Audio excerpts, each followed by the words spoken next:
Late in the afternoon of August 7th, 1972, in Springfield Township, New Jersey, 16-year-old Jeanette De Palma decided to pay a visit to a friend of hers. The end of the summer break was fast approaching, and Jeanette wanted to make the most of it before she had to return to school. So, after asking permission from her mother, she left her home on Clearview Road and headed towards a nearby train station.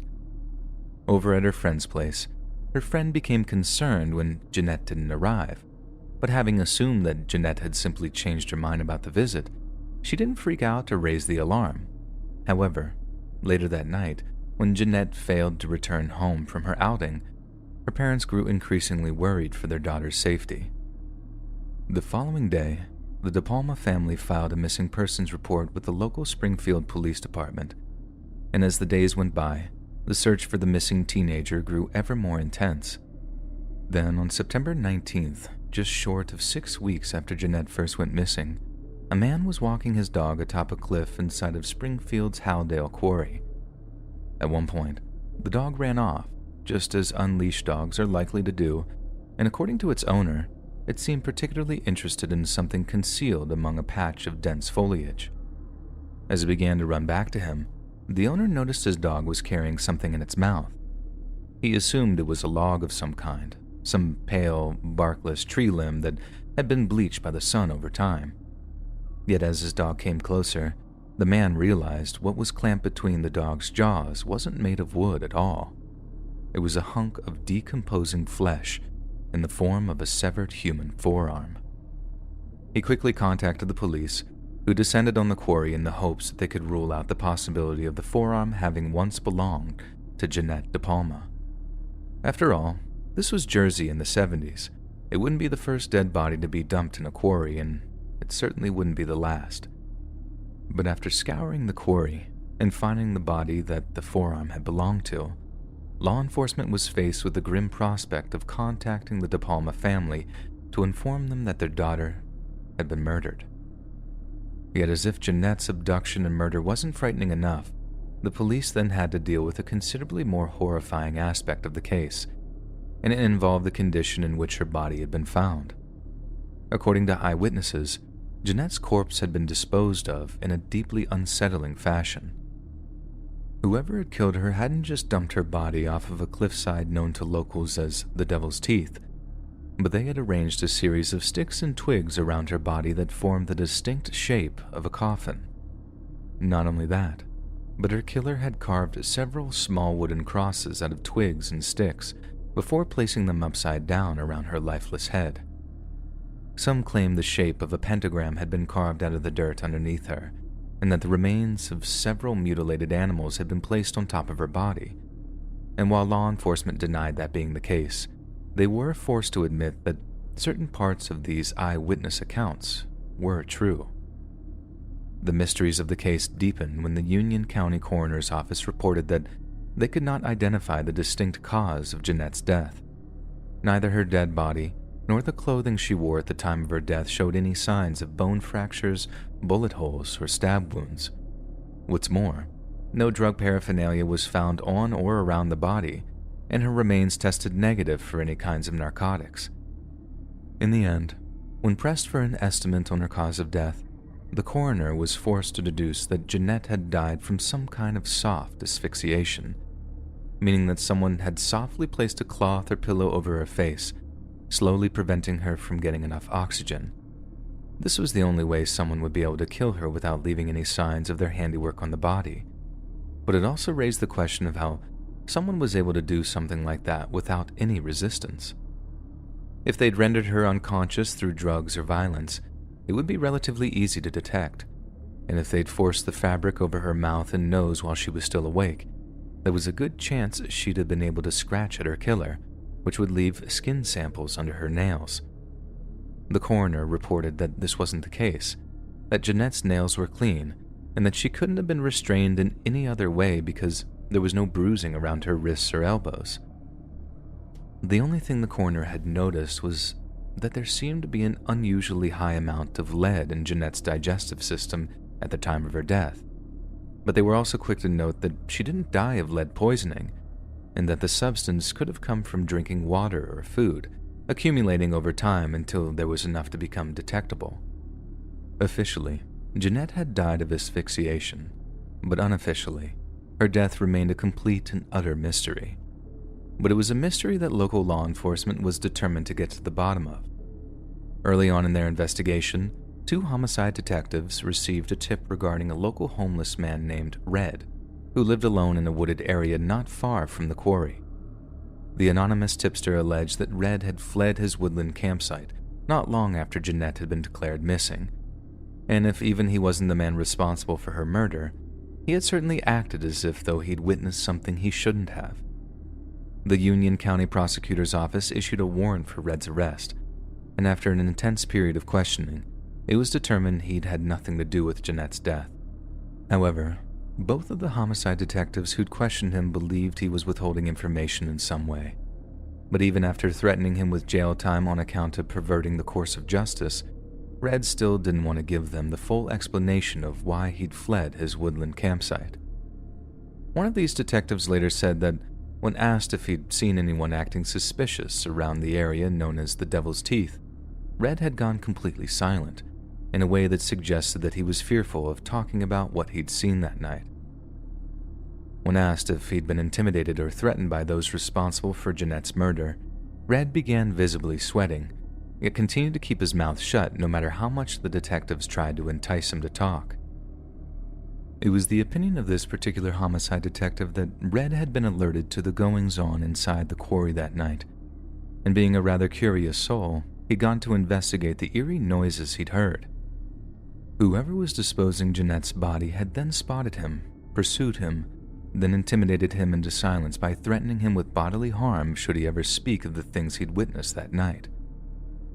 However, without any other corroborating evidence to prove it, this line of investigation would be completely fruitless, and there was no way to force Red to admit this to them without violating his inalienable constitutional rights.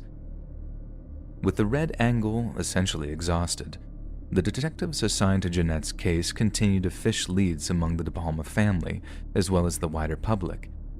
But due to a lack of solid information, along with inconsistent stories told to the police by her family, friends, and peers, the case eventually went cold. Just over 2 weeks after Jeanette's body was discovered, the Newark Star-Ledger and the New York Daily News caught wind of the disturbing conditions in which her body had been disposed of, and started running stories claiming that Jeanette had been murdered as part of some sacrificial occult ritual.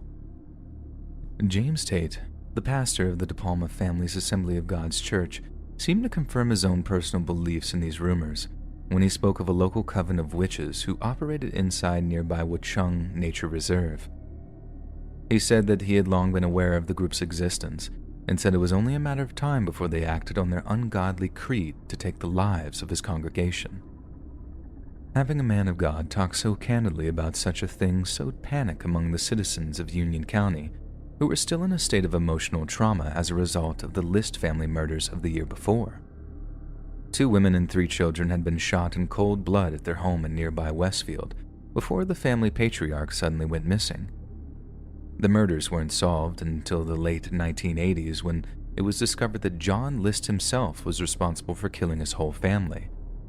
But while the cause remained a mystery, numerous terrifying rumors circulated regarding the reasons behind the slayings, Satanism included.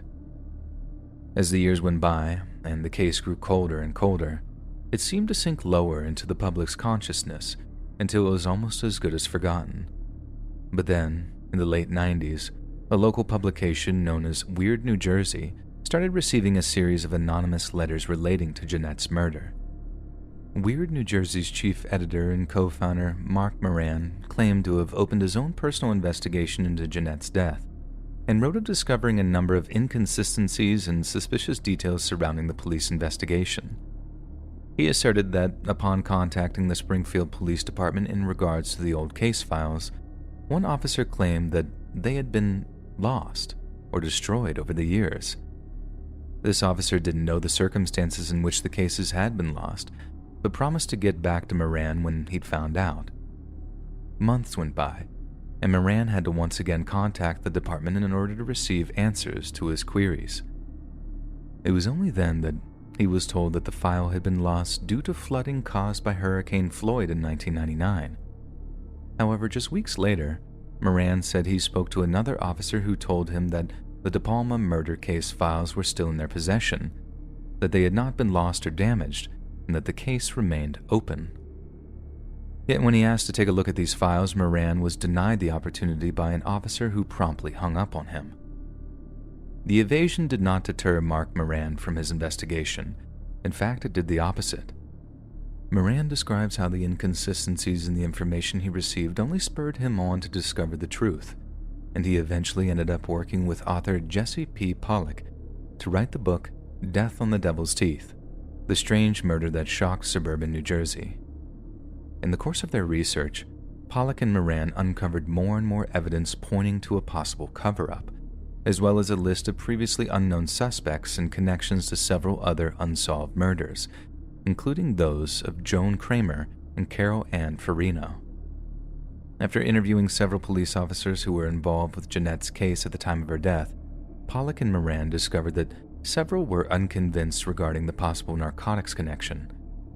Heroin use was becoming increasingly popular at the time, with younger users being particularly susceptible to overdosing. Some officers believed that despite there being no needle marks on her arms or drug paraphernalia found at the scene, Jeanette had died of an overdose, and that by the time her body was found, the coroner was simply unable to detect any of the drug in her system. However, after several interviews with Jeanette's friends and family, Pollock and Moran heard that she was not known to have used any recreational or prescription drugs, and that the coroner had only officially chalked her death up to asphyxiation because he couldn't completely rule it out.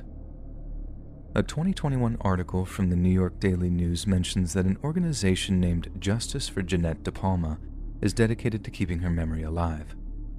The organizers are continuing to look for clues, even as the case approaches the half-century mark, and have announced that local law enforcement are still interested in finding out what happened to De Palma. But like so many other old cases, the chances of the case being solved becomes less and less likely as the years go by. And if there really is a coven of witches that is responsible for the occult sacrifice of teenage girls, one has to wonder just how long it'll be before they strike again.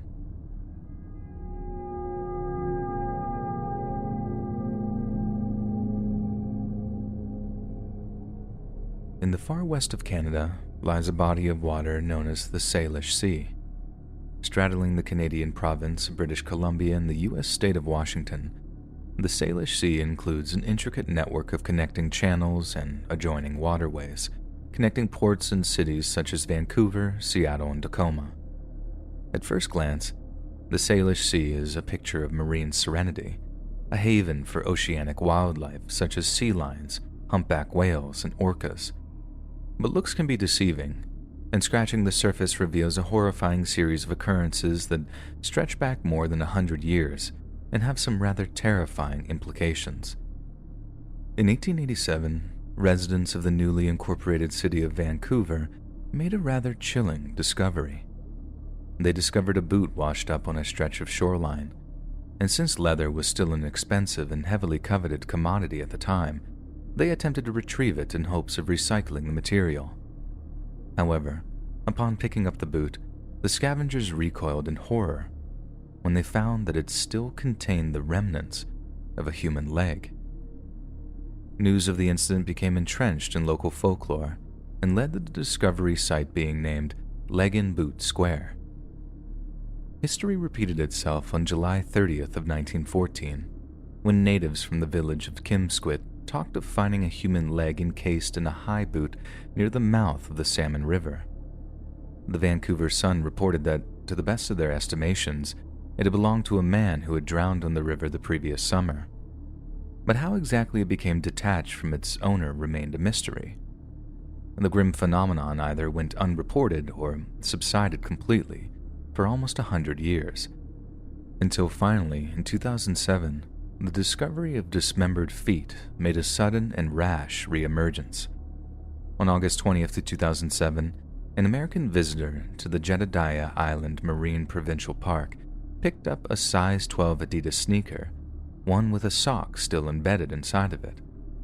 It had been lying on a stretch of shoreline, and with curiosity having apparently gotten the better of her, the girl picked it up, thumbed open the sock, then screamed as she was greeted with the sight and stench of rotten flesh. Police were immediately called to the scene, with investigators determining that it was a man's right foot which had become disarticulated due to being submerged in the waters of the Salish Sea. The white and blue mesh running shoe was determined to have been produced in 2003 and distributed mainly in India, while DNA analysis showed the remains belonged to a missing person said to be suffering from a deep depression. Just 6 days later, a second disarticulated foot was discovered by a couple hiking on a nearby Gabriola Island. At first, it was suspected that it may have been the left foot of the depressed missing person, yet when it was discovered that it was in fact another right foot, this theory had to be ruled out. The sneaker itself was a size 12 Reebok that had been produced in 2004, before primarily being sold in North America before being discontinued shortly afterward. The fact that it was also a right foot, and the sneaker had been produced around the same time as the first, led investigators to speculate that there might have been some kind of serial killer at work, one whose modus operandi was to toss the severed right feet of their victims into the sea as a means of taunting the authorities and haunting those that found them. No additional detached feet were discovered until February of 2008, when a right foot and a size 11 Nike were recovered from Valdez Island. The remains were identified as belonging to a 21-year-old man who had been reported missing around 4 years earlier. But local law enforcement was quick to declare that his death was not considered suspicious and that he had died as a result of either misadventure or taking his own life. The man's right foot was later discovered on Westham Island by 2 hikers on June 16th. May 22nd, 2008 saw the first female foot being found on Kirkland Island. Encased in a blue and white New Balance sneaker, it was thought to have washed down the Fraser River after its owner jumped from the Patullo Bridge in New Westminster in April 2004.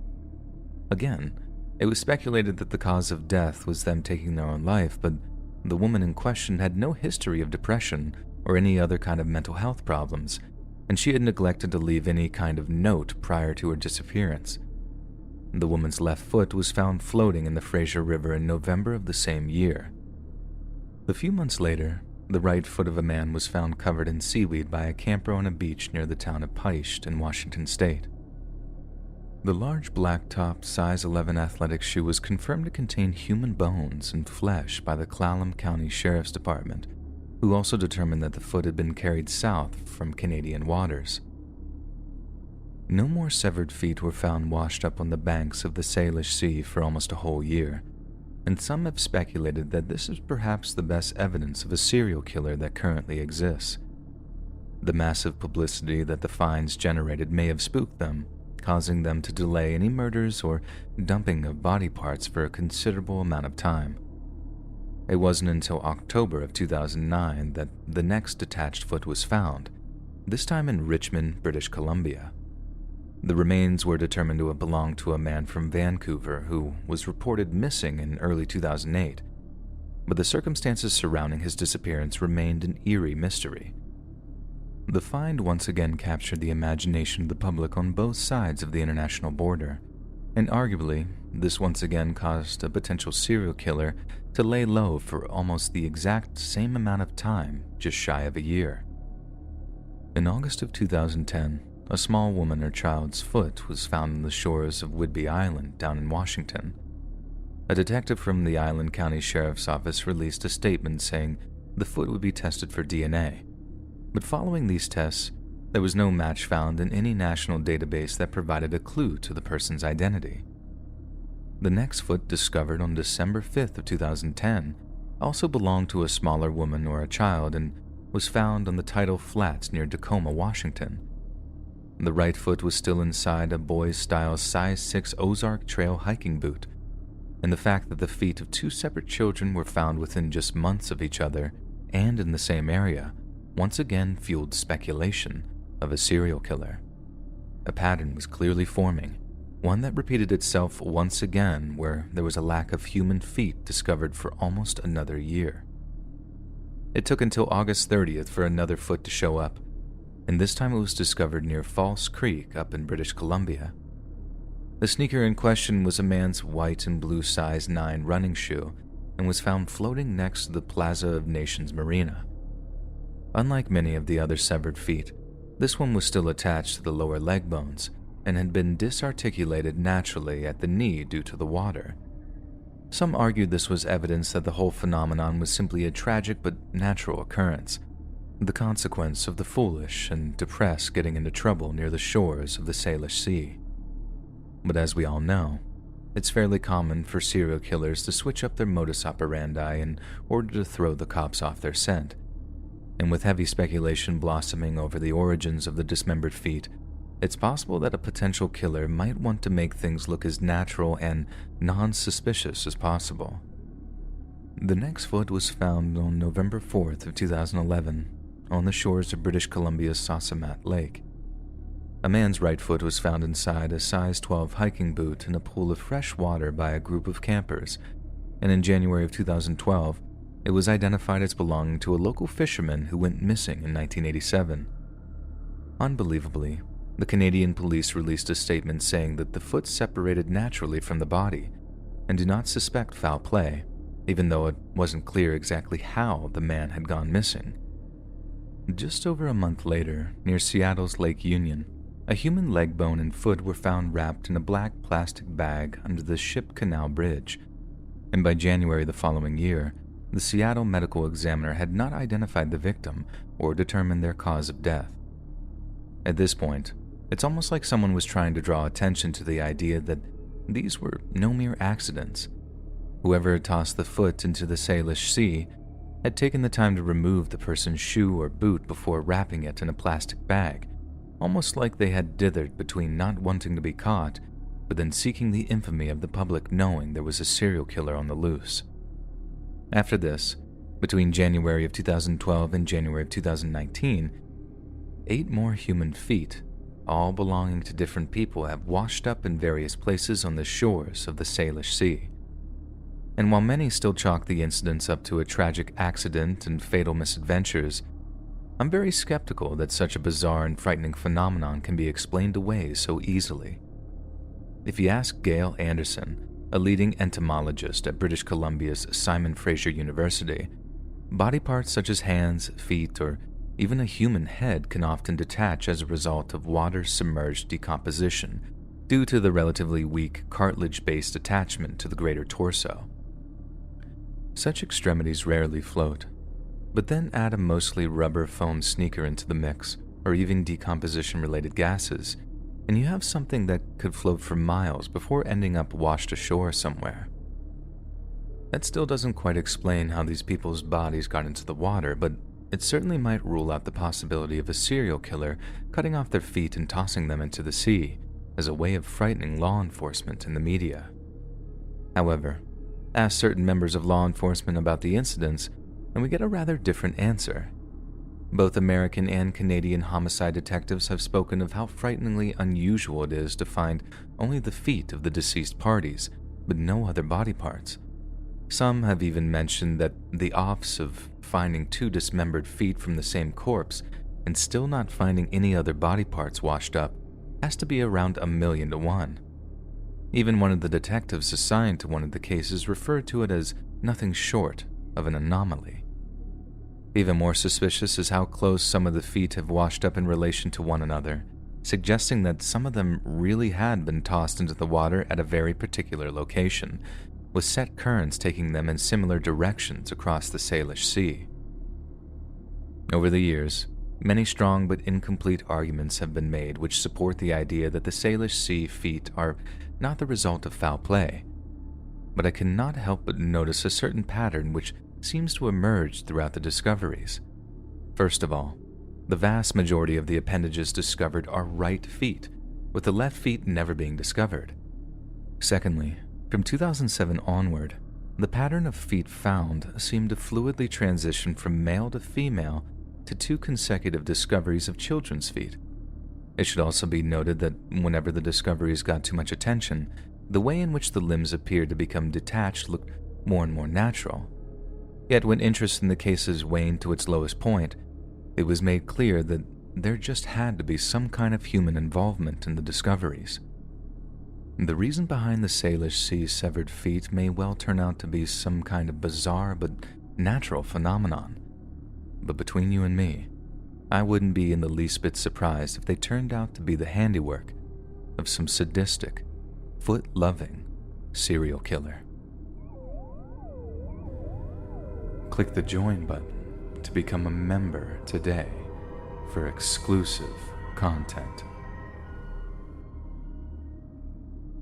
On the evening of October 5th of 2018, 26-year-old Terrence Woods Jr. was working as a TV production assistant on the first season of the Discovery Channel documentary series Gold Rush, Dave Turin's Lost Mine. He was part of a 12-man team from London-based production company Raw TV who followed host Dave Turin as he explored abandoned mine shafts in the western United States. Given that most of these derelict mines were located in hilly or mountainous regions, some of Gold Rush's filming locations provided incredible views of the surrounding areas. And Terrence took a great deal of pleasure in sharing such incredible vistas with his friends via his Instagram account. One picture depicted a fir forest under ceiling of steel-gray clouds with a babbling brook flowing through it. Captioned simply, Idaho, the photograph looked like the kind of scene that Bob Ross would paint. Yet as the evening unfolded, the events that transpired were proved to be anything but relaxing. On the contrary, something truly haunting was about to unfold. As the shoot wrapped up in an area known as Oro Grande, Terrence told some of his fellow crew members that he needed to take a leak and would be back in a few minutes. But just moments later, associate producer Simon G. found Terrence's walkie-talkie simply lying in the dirt. Simon wasn't necessarily alarmed by this right away and assumed that Terrence had merely dropped it while looking for a place to pee. But then when he followed in the direction that Terrence had apparently walked off in, he spotted something deeply disturbing.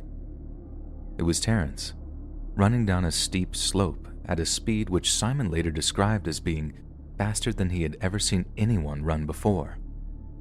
Seconds later, Simon watched Terrence disappear into a thicket of greenery. Then he quickly raised the alarm among his coworkers. Terrence's colleagues tore after him at similarly high speeds but were unable to catch sight of him. And just as concerning was the fact that many of the team had suffered cuts and scrapes from the wild and inhospitable forest. If they'd been torn up in such a way while traveling at a fairly measured speeds, I could only imagine the kind of injuries that Terrence had suffered. Yet the one prevailing question wasn't so much where Terrence had run off to, it was what had caused him to become so frightened. Terrence's fellow crew members reported him missing to the Idaho County Sheriff's Office at exactly 6:41 p.m., but due to the darkness that was quickly blanketing the area, the cops didn't begin their search for him until the following morning. His coworkers were incensed by the lack of action, but the county sheriff assured them that it was unlikely that Terrence had gotten far during the night. The rough terrain meant any progress he was likely to make would be slowed considerably, and on top of that, they were going to compensate for lost time by throwing everything they had into the search for him. At first light on October 6th, search teams consisting of foot patrols, ATV riders, and sniffer dog teams were joined by helicopters equipped with heat-sensitive cameras, each spiraling out in concentric rings that cast a wide net over the Oro Grande region. It seemed impossible for Terrence to avoid such an intensive search, yet somehow, not a single trace of him was found. And just 6 days into the operation, the search was called off after the county sheriff declared that there was no way that Terrence could be in the same area he disappeared from. For all intent and purpose, Terrence Woods Jr. had dropped off the face of the earth, never to be seen again. Those that knew him found the story of his disappearance to be completely mystifying. The original Idaho County Sheriff's Office report stated that Terrence was right in the middle of a mental health crisis at the time he vanished, yet his family and friends stated that they had talked to him extensively in the weeks prior, and aside from missing home a little, he seemed perfectly normal. His family then tried to contact various members of the production crew, as well as Oro Grande locals, but found only one that was willing to talk to them. While well-meaning, this local was of very little help and said that it was impossible to determine what kind of mental state Terrence was in during the brief time they'd interacted with him.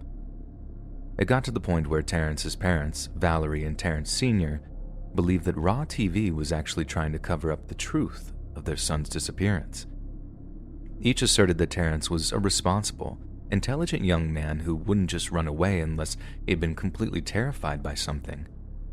On the other hand, Raw TV denied hiding or obscuring any detail of Terrence's mindset or behavior, with the company's spokesman saying that there is nothing to support such allegations, and that Terrence had not been intimidated or mistreated by any of the Oro Grande locals or his co-workers. However, they did state that Terrence's conduct on that set had not been up to his usual standards, and that he often seemed distracted during his work. When pressed on the matter, Raw TV's CEO Jolie Feather described Woods' disappearance as heartbreaking, adding that the whole company was praying that their friend and coworker would be safely recovered. She was also quick to note that the Idaho County Sheriff's Office had commended Raw TV for their complete cooperation, as well as their ongoing support for the investigation. During his youth, Terrence had spent 5 years in the English capital of London, firstly as a student at the American International University, then working on shows like The Voice UK. He had made many friends during his time in England, and when word of his disappearance reached them, they were nothing short of devastated. One former colleague described him as the most pure-hearted person she'd ever met, that Terrence was calm and gentle, and that she began screaming and crying when she received the bad news. It just didn't make sense, she later said. You know, if somebody's going through something or they're a stressful person or whatever, you're like, okay, cool, the person took off because of mental health or whatever it might be. For Terrence to run off, it's very bad. Disturbingly, this ex-colleague also added that there was something of a toxic work culture at Raw TV, something she herself experienced during her time there, and that on several occasions, she was made to feel quite uncomfortable with what she referred to as somewhat boyish working environment. Raw TV was quick to deny these claims, saying they did the utmost to make their employees feel welcome and comfortable, and their former employees' claims were not reflective of the company's policies. Another former colleague of Terrence's, Rochelle Newman, said that a full investigation should be conducted to discover exactly what caused him to become so frightened.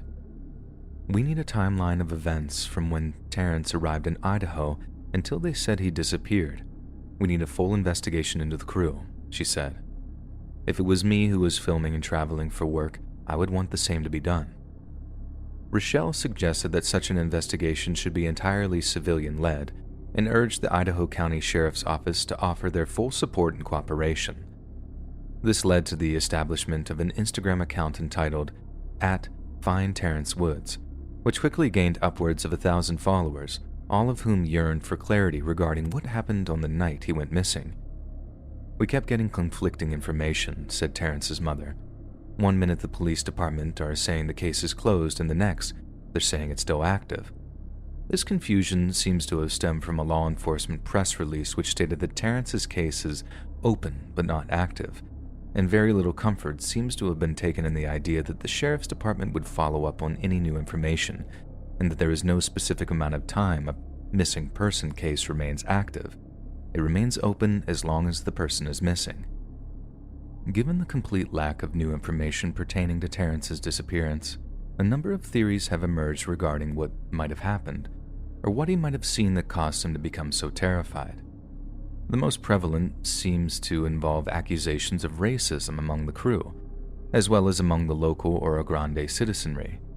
Many of Terrence's nearest and dearest have noted that he was the only African-American member of the production crew, and that someone might have taken a distinct disliking to his presence either on the team or in the area in general.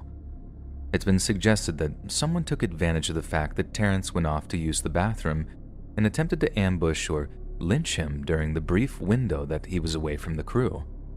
Some believe the fact that his radio was found abandoned is evidence that whoever grabbed him made sure to disarm him of any ability to effectively call for assistance. But if this is the case, why didn't Terrence call for help at any point, even if he was free to do so? It makes sense that whoever grabbed him might cover his mouth, robbing Terrence of his chance to scream for help. But if that was the case, at some point he managed to break free and make a run for it, so why not scream for help then? Again, it's possible there's an explanation for this, albeit a very disturbing one, that the whole production crew wanted Terrence dead, and had told him this either overtly or covertly. If that was the case, it makes sense that Terrence would simply just make a run for it without stopping, looking back, or calling for help. But why wait for an actual attack to occur before getting out of there? In so many words, some have accused the production company, especially associate producer Simon G., of fabricating the story of Terrence running at full pelt in order to cover up that they killed him before dumping his body somewhere it could never be found. Yet the likelihood of the entire crew remaining tight-lipped about such an injustice is extremely slim, and if that was the case, surely the extensive search using cadaver dogs would have at least turned something up. Another arguably more plausible theory is that Terrence had a run-in with some kind of predatory animal, one which stalked him, chased him, and killed him before dragging his dead body somewhere discreet in order to consume it. This might explain why the search teams were unable to locate or recover any of his remains during their intensive and extensive search of the area in which he went missing. Perhaps the cadaver dog teams were simply unlucky in their search, or a stronger odor masked the scent and prevented the dogs from distinguishing the distinct stench of human remains. But anyone who knows anything about a dog's mind-boggling, powerful olfactory sense will tell you how extremely unlikely that is. And so, we're faced with the possibility that Terrence either completely extricated himself from the area and managed to do so in almost pitch darkness, or that something otherworldly occurred to ensure that neither he nor his remains would ever be found. There are dozens of less plausible explanations which blame more supernatural hazards for Terrence's disappearance, and although the shroud of mystery makes them more and more worthy of consideration, I don't believe it'll serve his memory well to explore them when much more conventional police work might still yield fruitful results. But still, ruminating on what could scare a man so badly that he'd go tearing off through the woods, injuring himself horribly in the process, is unsettling, to say the least. Back home in Maryland, Terrence's father finds each new day just as difficult as the one which took his son away. "I don't want to watch movies with someone running through the woods because I think of my son," he told one media outlet. "If I close my eyes, I see my son crying and yelling. Some nights I hear my son saying, 'Dad, Dad.' I walk around the house and look at his room." Terrence's parents still display photographs of him on their dresser, and one of his paintings hangs above their bedroom closet. The Dodge Charger Hemi his parents bought for him still sits unused in the family driveway. Every so often, Terrence Sr. runs the engine so that the battery won't run down, hoping that one day, Terrence will return to finally drive it. But as each day passes, as each year rolls into the next, it seems less and less likely that Terrence Woods Jr. will ever make it home.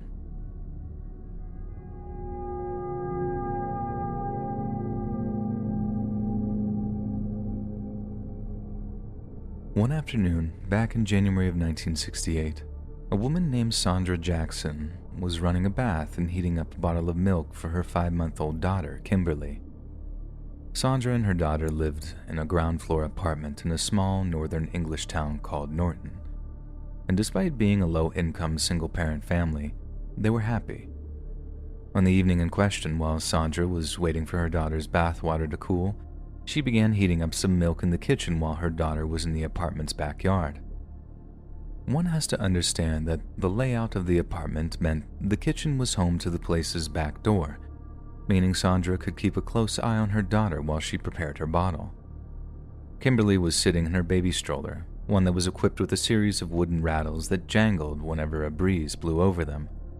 So, to keep her daughter entertained as she went about her business, Sandra wrapped her infant child up in a blanket, then placed her baby stroller outside in order to prevent restlessness and boredom. Sandra later said that, in the course of her motherly duties, she found herself in one of the apartment's front rooms and, suddenly, while looking out of the room's front window, something caught her eye. She saw a teenage boy walking down the street outside, wearing a dark-colored raincoat while pushing a white baby stroller.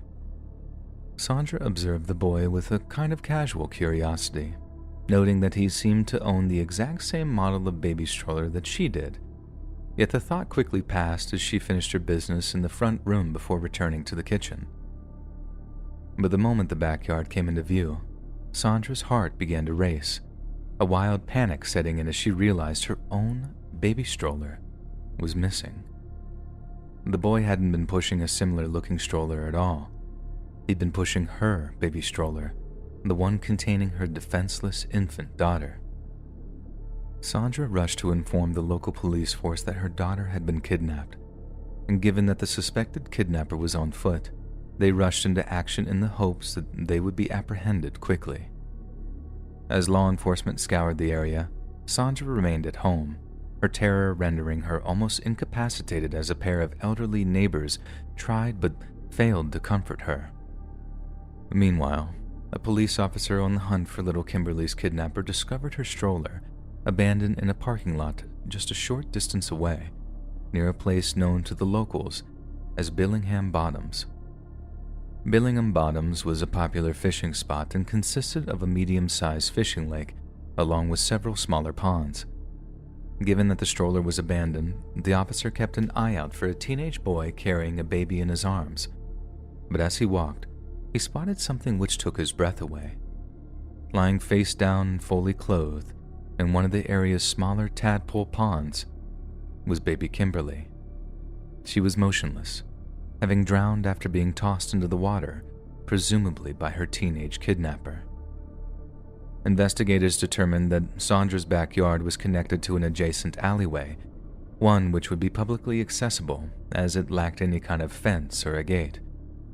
Yet despite being accessible, the backyard wasn't visible from the main street, meaning Kimberly's kidnapper had to have walked down the back alley on a whim, only to find a target of opportunity as he found himself in Sandra's backyard. This suspect had been spotted by Sandra's neighbors as the boy pushed the stroller down the street and was later described as being between 12 and 14 years old, standing between 4'6" and 4'11". He had an average build and was said to have a friendly-looking face with clear skin and dark, bushy hair. He also wore a dark green hooded anorak with a white shirt underneath. One eyewitness mentioned spotting the boy near the Billingham Bottoms pond where the deceased Kimberly was later found, and that he was still pushing the stroller but that it was empty. This led police to believe that the boy had kidnapped Kimberly before immediately pushing her stroller in the direction of the pond, having always intended to end her life by drowning from the moment he laid eyes on her. But with regards to motive, the police were mystified, and the only thing any of them could agree on is that it was most likely an impulsive, spur-of-the-moment killing with the victim chosen completely at random.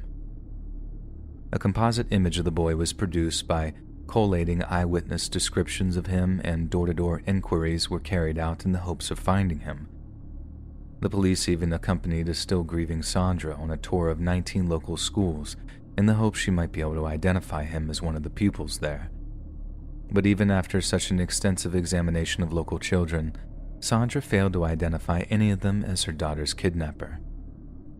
Some officers began to consider the terrifying possibility that Sandra had actually hired the boy to dispose of her daughter, as it seemed impossible that such an intensive investigation could fail to yield any kind of result.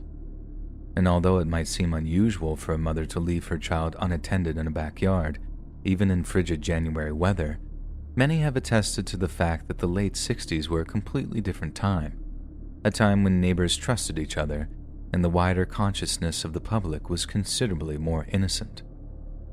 As for Sandra, the level of grief and guilt she displayed, and the fact that she pushed for the case to be reopened on multiple occasions in the years that followed, convinced many of her innocence. "Knowing that I saw him take my baby away is killing me," she once told the media, "and I have suffered for it all my life with depression."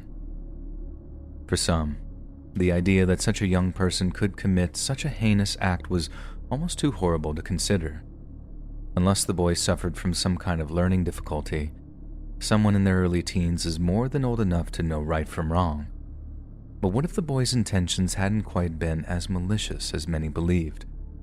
What if he'd simply decided to take her for a walk around Billingham Bottoms, and during the course of showing her some of the tadpole ponds, he'd accidentally dropped her into the water?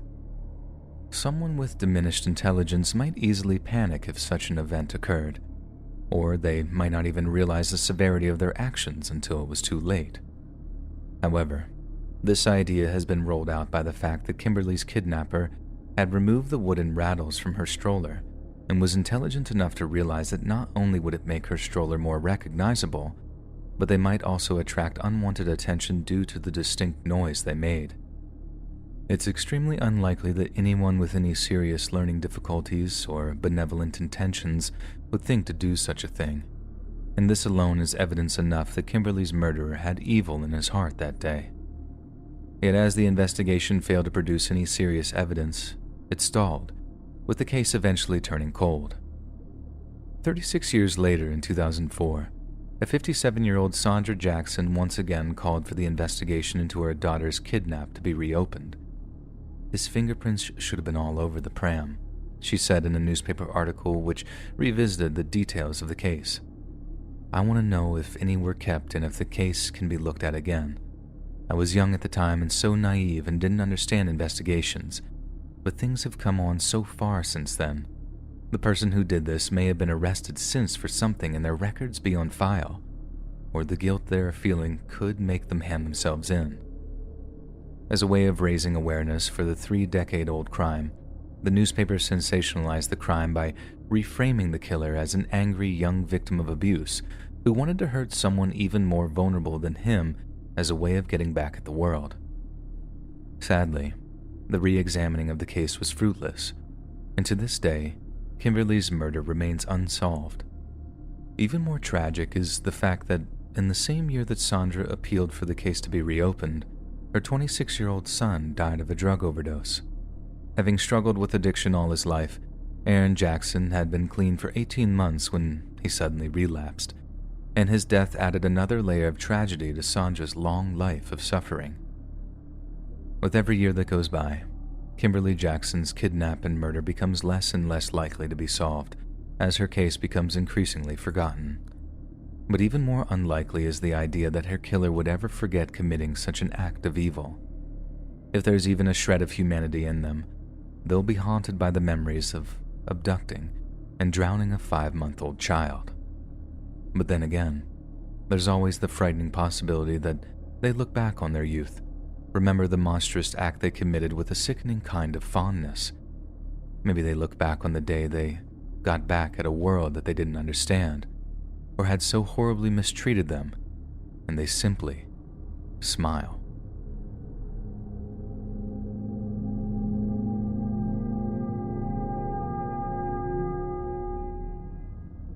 Aaron Taylor grew up in Bend, Oregon, as the 5th child of a Mormon bishop. Then, when Aaron was just 10 years old, his family relocated to the Phoenix Valley in Arizona.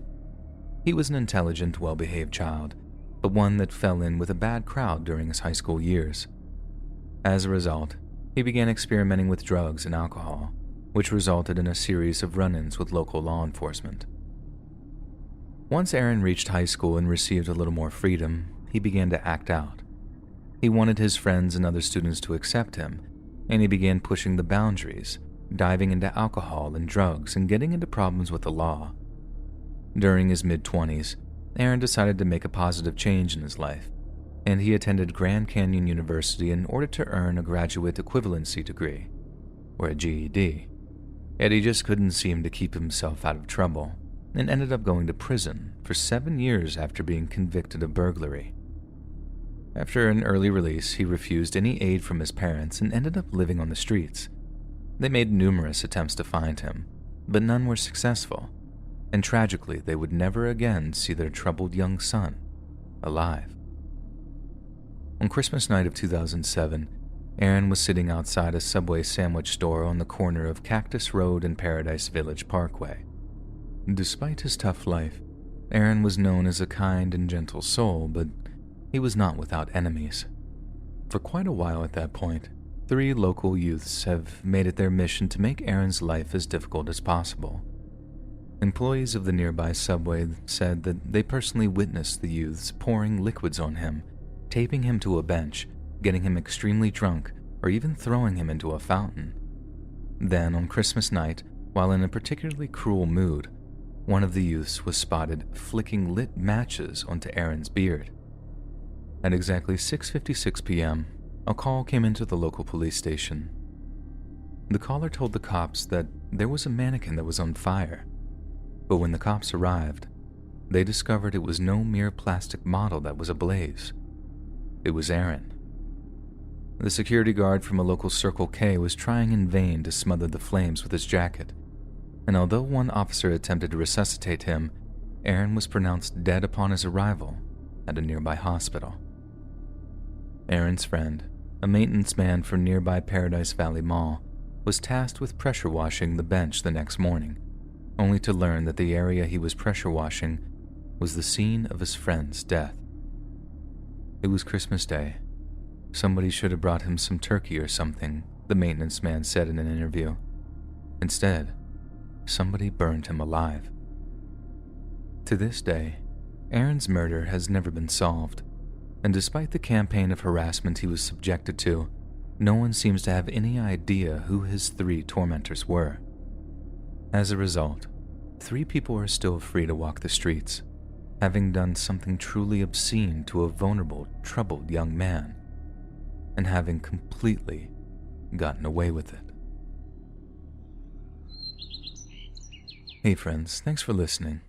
Click that notification bell to be alerted of all future narrations. I release new videos every Monday, Wednesday, and Friday at 7 p.m. Eastern Standard Time. And if you got a story, be sure to submit them to my subreddit, r/Let'sReadOfficial, and maybe even hear your story featured on the next video. And if you want to support me even more, grab early access to all future narrations and bonus content over on Patreon, or click that big join button to hear about the extra perks offered for the channel. And check out the Let's Read podcast, where you can hear all of these stories in big compilations and save huge on data, located anywhere you listen to podcasts. Links in the description below. Thanks so much, friends. And remember, always check your rice for weevils.